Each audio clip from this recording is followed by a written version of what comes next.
Winter is coming for Britain, and much like in the Game of Thrones, the leaders are not prepared.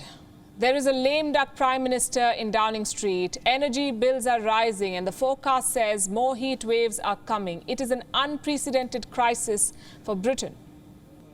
Let me explain in numbers. By 2023, Britain's energy bills are expected to top $5,000. What about average income? According to the Bank of England, $2,500. That's what the average British worker will earn per month.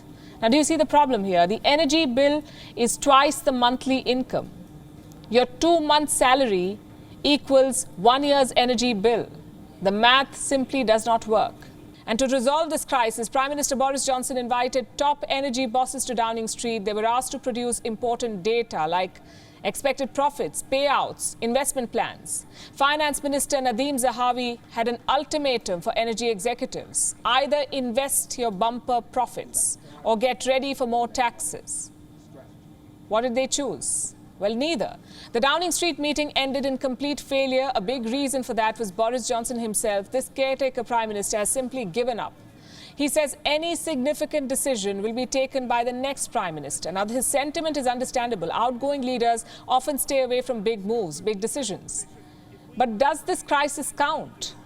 Lowering energy costs for millions of Britons is not a political move. It is a job of the Prime Minister. And last we checked, Boris Johnson still holds that job. But how did things get so bad in the UK? After all, they're not dependent on Russian energy, not as much as Europe. First, let me show you the breakup. Britain produces 40% of its gas domestically, mostly near the Irish Sea. Another 40% is imported from Europe. The biggest source is a pipeline across the North Sea from Norway. That leaves around 20%, and this 20% is imported in the form of liquefied natural gas, LNG, mostly from Qatar and the US. And the big takeaway from this data is this. Britain does not import a lot of gas from Russia, about 4%, that's all. So until now, Britain was insulated from this energy crisis that the rest of Europe is facing. But with winter coming, that could change. Around 77% of their gas imports come from Norway. The question is, will that gas flow continue? Europe itself is facing an energy crisis. They're struggling to fill their reserves ahead of winter. So chances are exports will slow down. European gas will stay inside Europe, and if that happens, all bets are off. Britain's energy bills could reach unprecedented levels. I have more numbers.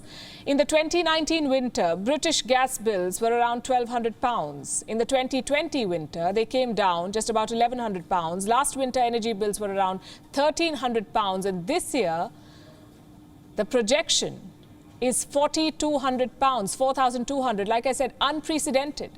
And to make matters worse, there is no plan of action. Boris Johnson is passing the buck to his successor, which brings us to the two prime ministerial contenders, Rishi Sunak and Liz Truss.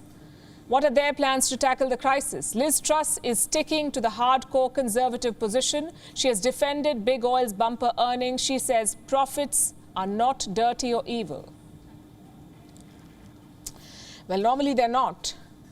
But when energy bills become twice your salary, you have to wonder. Truss opposes any plan to raise taxes for corporations.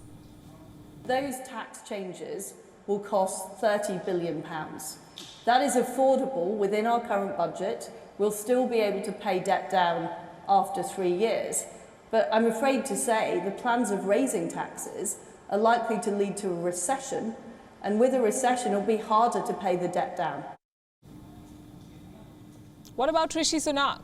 He's promising more assistance to British households. How? In the form of cuts in value-added tax. Sunak believes this will save $24 per household. In fact, $244 per household, or £200. If you support a plan that Liz is suggesting, which says she doesn't believe in doing that, doesn't believe in providing direct financial support to those groups of people, and that's what she said, because she thinks her tax cut is going to help them, which it is not, we are going to, as a Conservative government, leave millions of incredibly vulnerable people at the risk of real destitution. Now, I think that is a moral failure. As Finance Minister, Sunak imposed a windfall tax on big oil. So clearly this race for numbers And the race for number 10, in fact, is all about energy. Which leader is better prepared for the winter?